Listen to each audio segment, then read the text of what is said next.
सुमन भेंट करना सभा समझ सकते हैं। ये जो अनजान शव होते हैं, जिसको सरकारी भाषा के अंदर लवारिस डेड बॉडी का एक नाम दे दिया जाता है, वो भी ना जाने कितनी माओं के लाल होते हैं, किन बहनों के भाई होते हैं, किन बुजुर्गों के सहारा होते हैं, किन नन्हे मुन्ने बच्चों के सहारा होते हैं, और कोई छोटे छोटे बच्चे भी होते हैं जो ना जाने किन्हीं हादसों के अंदर अपने प्राण गंवा बैठते हैं। और पूरा भला परिवार होने के बावजूद भी वो सड़क के ऊपर जब डेथ हो जाती है तो वो उनको एक नाम दे दिया जाता है लवारिस डेड बॉडी, क्योंकि उनकी आइडेंटिटी खत्म हो चुकी होती है। तो ऐसे माओं के लाल जो होते हैं, और हमारा धर्म शास्त्र भी यही कहता है कि हर एक को मृत्यु के उपरांत कम से कम सम्मानजनक ढंग से उनके दाह संस्कार हो सके, उनकी अस्थियों को विसर्जन कर सके, चाहे वो चलते पानी में करें, चाहे गंगा जी के पवित्र धाराओं में करें। ये हमारा एक पवित्र सेवा का कार्य है। उस संकल्प को मन में रखते हुए पिछले 40 वर्षों से ये सेवा निरंतर जन सेवा दल सरकारी अस्पताल के तत्वाधीन के अंदर की जा रही है। उसी कड़ी के अंदर ही उन अस्थियों को हांसी रोड शमशान घाट से उठाकर कालड़ा स्वीट्स के पास जो हुडा ग्राउंड है, वहां पर उन अस्थियों को सहेज के हमने रखा हुआ है, वहां पर रखा जाएगा। क्योंकि हर एक की फोटो लगाना एक इम्पॉसिबल सा वर्ड हो जाता है और एक इम्पॉसिबल शब्द ही है। तो हम उन अस्थियों को ही एक आदर मान सम्मान से, क्योंकि मैंने पहले ही कहा है वो भी पता नहीं किन माओं के लाल हैं, एक आदर सम्मान देते हुए उनकी आत्मिक शांति के लिए एक भजन संध्या रखी है। और उसमें बाबा चित्र विचित्र जी महाराज शिरकत करेंगे, प्रभु नाम का सिमरन करेंगे, और उस भजन संध्या के अंदर उन दिवंगत आत्माओं को श्रद्धा सुमन भेंट किए जाएंगे। फिर उसके उपरांत लंगर प्रसाद की भी सुविधा रखी हुई है। और ये लंगर प्रसाद जो भी है, ये जितना भी कार्य हो रहा है, ये करनाल की दानवीर राजा कर्ण की धरती है, एक सेवा भाव वाली दान पुण्य वाली धरती है। यहाँ पर लोग सहयोग करते हैं। हमारे समाज के सेवादार भाई, पूरी जन सेवा दल, अपना आशियाना आश्रम की जो टीम है, पूरे मन श्रद्धा प्रेम और भाव से उनका दाह संस्कार करते हैं। उन अस्थियों को विसर्जन करना होता है। तो इसके भावना रखते हुए ये एक भजन संध्या का आयोजन किया जा रहा है। हुडा ग्राउंड सेक्टर 13 के अंदर है। और समय जो है वो शाम को 7 बजे से लेकर 10 बजे तक रहेगा। और उसके उपरांत इन अस्थियों को वापिस सेवा वाहन के अंदर सुसज्जित किया जाता है, वहां रख दिया जाता है, आदर मान सम्मान से पुष्पों के साथ रख दिया जाता है। और फिर 2 दिन हमारे को अगले फर्दर अरेंजमेंट करने होते हैं। फिर उसके बाद हम पूरी संगत के साथ, करनाल की जो संगत, फिर हम हरिद्वार जाते हैं। सती घाट के ऊपर उनका सामूहिक अस्थि विसर्जन किया जाएगा। सती घाट के ऊपर 1 बजे का वहां पर समय रखा है। और वहां पहुंचकर भी इनके निमित्त सती घाट, कनखल, हरिद्वार में वहां पर पूरे श्रद्धा प्रेम और भाव से इनके प्रति एक भजन सत्संग भी रखेंगे। आधा घंटा वहां भजन सत्संग होगा। उसके उपरांत एक हवन प्रक्रिया रहेगी। और फिर इनको बड़े मान सम्मान अपने पिता, अपने पूर्वज, अपने भाई, अपनी बहन, अपनी माता समझते हुए सिर माथे पे लगा के इनको विसर्जन कर दिया जाएगा।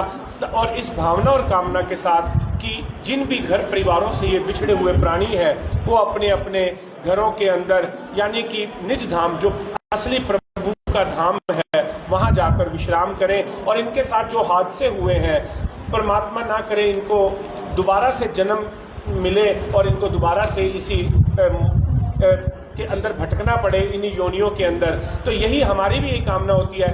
हमारे जब बाबूजी, हमारे पिताजी, क्योंकि घर से तो सबने एक ना एक दिन चले जाना है, तो जब वो चले जाते हैं तो हम भी यही अपेक्षा करते हैं कि हमारे बच्चे, हमारा परिवार हमें आदर मान सम्मान से कम लकड़ी तो दे दें, और उसके बाद हमारी अस्थियों को हरिद्वार में विसर्जित कर दें। क्योंकि ये रघुकुल रीत सदा चली आई। ये भगवान राम जी के समय में उन्होंने राजा दशरथ की भी पवित्र अस्थियों को विसर्जन किया था। तो ऐसा ही हमारा भी एक ही भाव है कि इन अस्थियों को एक पिता तुल्य, भाई तुल्य मानते हुए उन अस्थियों को आदर मान सम्मान से विसर्जन किया जाए।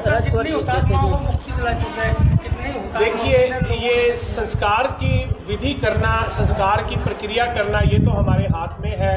बाकी मोक्ष प्राप्ति तो भगवान जी से। कितने लोगों को अब तक मतलब उनकी अस्थियां विसर्जित की हैं, कितने लोगों? देखिए ये क्योंकि ऐसा है, मेरा मानना है, हमारी संस्था का एक मानना है, जब वो देह बेहिसाब रहा है, जब वो देह बेहिसाब रहा है तो हम नाम गिन के क्यों लें।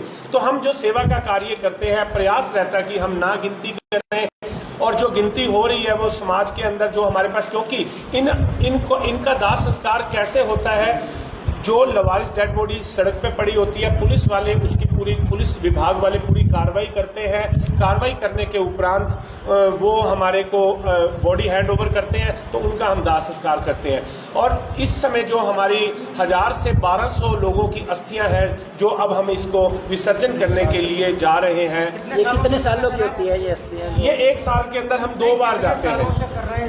ये लगभग 40 सालों से ये प्रक्रिया चल रही है जी। पहले हमारे लाला अमरनाथ जी थे, जो इस समय स्वर्ग सिधार गए हैं, और यहाँ तक उन्होंने अपनी बॉडी भी पीजीआई के अंदर डोनेट करी थी। और ऐसे करते हुए उसी प्रथा को ही हमारे श्री चरणजीत बाली भैया है, दीपक सचदेवा जी हैं, अंशु ग्रोवर जी हैं, हमारे जुगल बटला जी हैं, अनु मदान जी हैं, रवि बेटा है, जो इस सेवा को बखूबी अब आगे से निभा रहा है। और क्योंकि हमने भी एक दिन चले जाना है, तो ये जो बोझ है ये युवा पीढ़ी के ऊपर आए। और आपके माध्यम से यही अपील है कि कोई भी ऐसा व्यक्ति अगर सड़क पे ऊपर मरा भी पड़ा है, तो आप डरे मत। आप कम से कम अपना श्याना आश्रम की जो हेल्पलाइन नंबर होती है 9416110073, आप उसके ऊपर संपर्क करें। हम उसको आदर मान सम्मान से लाएंगे। पहले तो प्रयास रहता है ये कि उसका घर परिवार पता लगे, नहीं घर परिवार पता लगता तो उसका दाह संस्कार फिर हिंदू रीति के मुताबिक किया जाता है। नेत्रदान का भी राजकुमार जी क्या है उसमें? नेत्रदान का तो ऐसा होता है सर, जो माधव नेत्र बैंक के डॉक्टर BK ठाकुर जी हैं, उनके माध्यम से ही ये नेत्रदान की जो संकल्प है वो पूरा हो रहा है। उसमें तो जो पारिवारिक सदस्य होते हैं, हम लोगों को मोटिवेट करते हैं कि आप जाने के बाद तो 2 चुटकी राख हो जानी है, आपका शरीर मिट्टी राख हो जाएगा, आप उस नेत्रदान करें। क्योंकि जो लवारिस शव होते हैं, जो अनजान शव होते हैं, हम तो इनको लवारिस शव भी नहीं बोलते, हम अनजान बोलते हैं, क्योंकि ये हमारे को 72 घंटे के बाद मिलते हैं। तब इनका पूरा जो शरीर होता है वो निष्क्रिय हो चुका होता है, वो किसी काम का नहीं होता। और कानूनी प्रक्रिया ऐसी है कि हम उनके नेत्रों का दान नहीं ले सकते।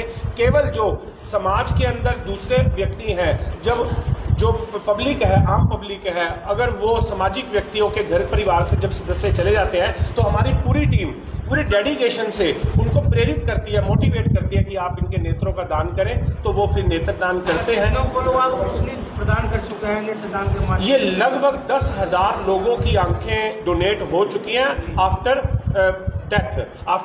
और यहाँ से इसके अलावा आप यकीन मानेंगे, लगभग 200 से ऊपर डेड बॉडीज, कुछ परिवार तो इतने बढ़ चढ़कर आगे आते हैं। स्वयं के दादाजी की भी हमने डेड बॉडी जो है वो डोनेट करवाई थी, और हमने अपनी भी, ये जितने भी यहाँ खड़े हुए हैं, सब ने संकल्प पत्र भरा हुआ है कि मरणोपरांत हमारी डेड बॉडी को जलाया ना जाए। उसको हमने ना पीजीआई को या मेडिकल कॉलेज को डॉक्टर्स के रिसर्च के लिए डोनेट कर दी है। तो हमने लगभग सामाजिक व्यक्तियों के साथ मिलकर, किसी के बुजुर्गों के किसी के पिताजी चले गए हैं, किसी की माता ही चले गए हैं, किसी की पत्नी चली गई है, उनको हमने मोटिवेट किया नेत्रदान के लिए। यहाँ उन्होंने बाद में तो हमारे को पूरी की पूरी बॉडी भी डोनेट करी है, जो कि कल्पना चावला मेडिकल कॉलेज के अंदर, PGI Chandigarh, PGI Rohtak, Khanpur medical college के अंदर हम डोनेट करवा चुके हैं।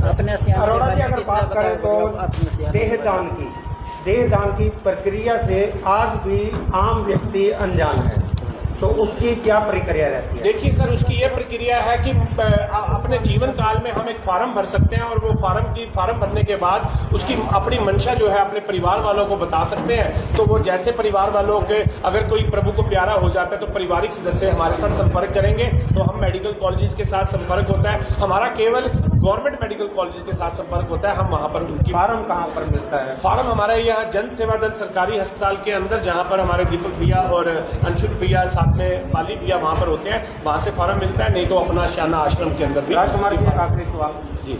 अपना आशियाना ने चरम दान की एक मुहिम चलाई थी, जिसे काफी लंबे समय से उसके बाद दोबारा नजर नहीं आई। बिल्कुल, आपका एक बहुत वाजिब क्वेश्चन है ये, क्योंकि चर्मदान जो स्किन डोनेशन है, ये बहुत अच्छा एक प्रयास था। उन बच्चों के लिए जिनके असामाजिक तत्व किसी बहनों के ऊपर अपना तेजाब घेर देते हैं, तो हम उनके लिए स्किन डोनेशन चलाई थी। लेकिन सरकार के द्वारा अभी उसके ऊपर कुछ, क्योंकि कुछ लीगल फॉर्मेलिटीज थी जो पूरी नहीं हो पाई थी, वो हमारी एक संस्था के साथ मिलकर थी जो बॉम्बे की थी, तो अब उसके ऊपर भी काम चल रहा है। जब भी वो हमारे को वहाँ से परमिशन हो जाएगी तो हम स्किन डोनेशन के ऊपर भी कार्य प्रारंभ कर देंगे। अपना क्या नाम है, काफी बड़ा खर्च होता है, तो उसके लिए समाज को सहयोग के लिए क्या कहना चाहेंगे? देखिए, बहुत सारा कार्य है जो समाज के सहयोग से ही चल रहा है, और समाज के सहयोग के बिना, क्योंकि मैंने पहले ही कहा है राजा दानवीर करण की धरती है, यहाँ बढ़ चढ़कर लोग दान देते हैं और जितना भी दान आता है वो सब इस सेवा कार्य में लग जाता है। मैं लोगों से आपके माध्यम से यही अपील करता हूँ कि अगर आप सामग्री का, घी का, लकड़ी का, कफन का दान देना चाहते हैं तब भी आप सादर आमंत्रित हैं, और राशन के अंदर भी, क्योंकि हमारा यहाँ पे अपना शाना में रहने वाले लगभग 200 के करीब ऐसे प्राणी हैं जो यहाँ पे रह रहे हैं, और इसके अलावा अस्पताल के अंदर 3 टाइम भोजन चलता है, दूध की सेवा है, चाय की सेवा है, बिस्तरों की सेवा है, वो सब समाज के दिए हुए सहयोग से ही है। अपील यही है कि ज़्यादा से ज़्यादा इस सेवा के साथ जुड़ें ताकि अधिक से अधिक लोगों को बेनिफिट मिल सके, लाभ मिले।